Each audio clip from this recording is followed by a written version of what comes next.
বাড়ি গেছে কসবায় যে বাড়িটি নিতে আনা হচ্ছে বেআইনি বলে অভিযোগ হচ্ছে, যার সঙ্গে খবর অগ্নিমিত্রা পাল এই মুহূর্তে আমি দেখাচ্ছি সেই ছবি সরাসরি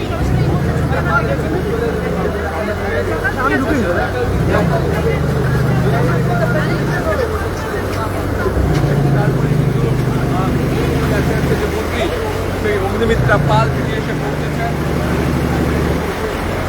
এবং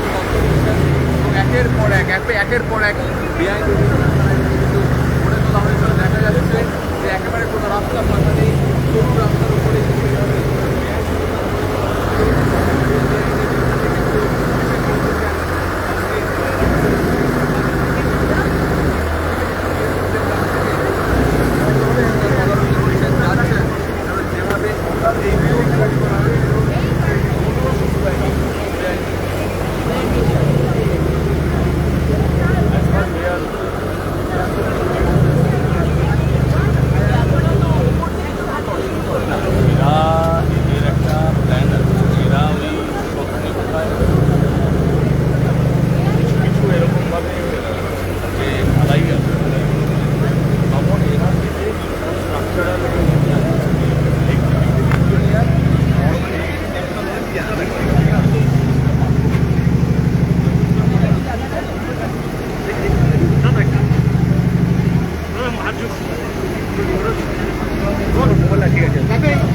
দেখো এই মুহূর্তে এই যে কসবার সেখানে কিছু এসছেন পুর নগরোন্নয়ন মন্ত্রী অগ্নিমিত্রা পাল, তিনি এই মুহূর্তে এসছেন, পুলিশের সঙ্গে কথা বলছেন এবং এই যে বিল্ডিং, এই বিল্ডিং 5 তলা বিল্ডিং 23 তারিখ এখানে অর্ডার দেওয়া হয়েছে যে এটাকে তোমার পুরোটা ইলিগাল এবং ডিমোলিশন হবে।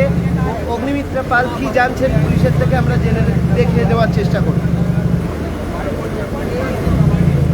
দেখো প্রথমেই বলি যে এখানে এই বাড়ির সঙ্গে কিন্তু অনেকেই আশপাশে অভিযোগ করছেন যে সোনা বাপুর নাম কোনোভাবে যুক্ত রয়েছে, এরকম অভিযোগ অনেকেই করছেন। পুর নগরোন্নয়ন মন্ত্রী এখানে এসছেন। সকালবেলা থেকে আমরা দেখেছি যে কসবা থানাতে কিন্তু প্রচুর ফোর্স, কেন্দ্রীয় বাহিনী, পুলিশ সব মোতায়েন ছিল এবং তারপরে তারা এখানে চলে আসেন, পাড়ের পাশে একটি স্পটে যান এবং যেটা উল্লেখযোগ্য 23 তারিখ হিয়ারিং হয়ে ডিমোলিশনের অর্ডার দিয়েছে। ডিসেম্বর মাসে কিন্তু কর্পোরেশনের লোকজন এখানে এসেছিল এবং তারা এসে জানিয়েছেন যে এইটা পুরোটাই হচ্ছে ইল্লিগাল। কিন্তু কথা হচ্ছে যে ডিসেম্বর মাসে যখন ইল্লিগাল জানালো তারপরেও কেন ভাঙা হলো না? সরকার বদলের পরপরই যেটা দেখা যাচ্ছে যে এই বাড়ি ভাঙার উদ্যোগ নেওয়া হচ্ছে। এই মুহূর্তে আমরা দেখতে পাচ্ছি এরকম একটা বাড়ি একদিনে তৈরি হয়নি, বুঝতে পারছি 1 বছর সময় লেগেছে। স্থানীয় বাসিন্দারা বলছে এই 5 তলা বাড়ি 1 বছর সময় লেগেছে। সেই বিল্ডিংয়ে তোমার কেন তৈরি হলো, কীভাবে তৈরি হলো, কেউ কেন দেখলেন না? পুরসভার ওখানে স্থানীয় কাউন্সিলর রয়েছে, কী করলেন? অনেক প্রশ্নই আছে আজকে এবং এই মুহূর্তে আমরা দেখতে পাচ্ছি পুর নগরোন্নয়ন মন্ত্রী তিনি ঘটনাস্থলে এসছেন, তিনি পুলিশের সঙ্গে কথা বলছেন এবং বারবারই যেটা বলে রাখা ভালো যে এই যে নোটিশ দেওয়া হয়েছে যে 23 তারিখ হিয়ারিং হলো এবং আজকে ভাঙার অর্ডার দেওয়া হলো।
আপনি শুরু করবেন?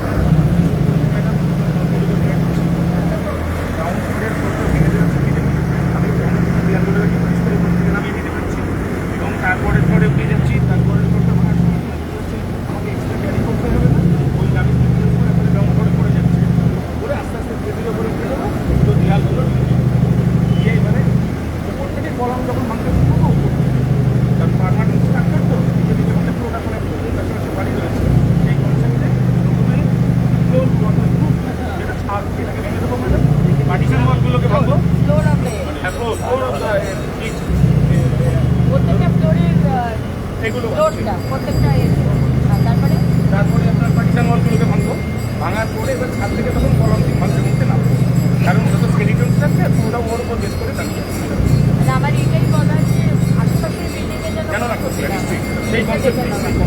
তাড়াহুড়ো না করা, না, তাড়াহুড়ো। ধীরে সুস্থে বিষয়টা করা।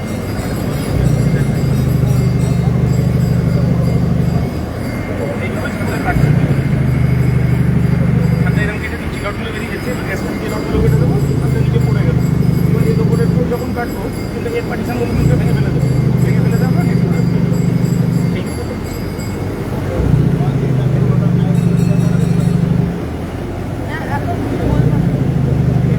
তিনি তদারকি করছেন, তিনি জানতে চাইলেন যে কীভাবে এই বিল্ডিং ভেঙে ফেলা হবে, তার প্ল্যান জানতে চাইলেন এবং তিনি পরিষ্কার নির্দেশ দিলেন যেন কোনোভাবে আশেপাশের যে বাড়িগুলো রয়েছে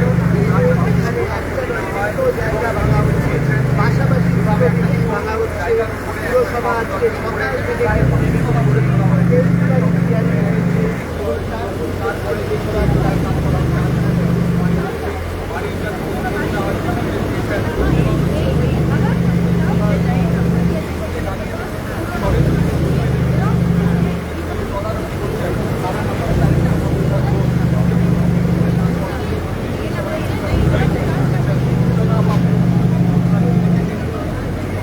EMCA আসছে।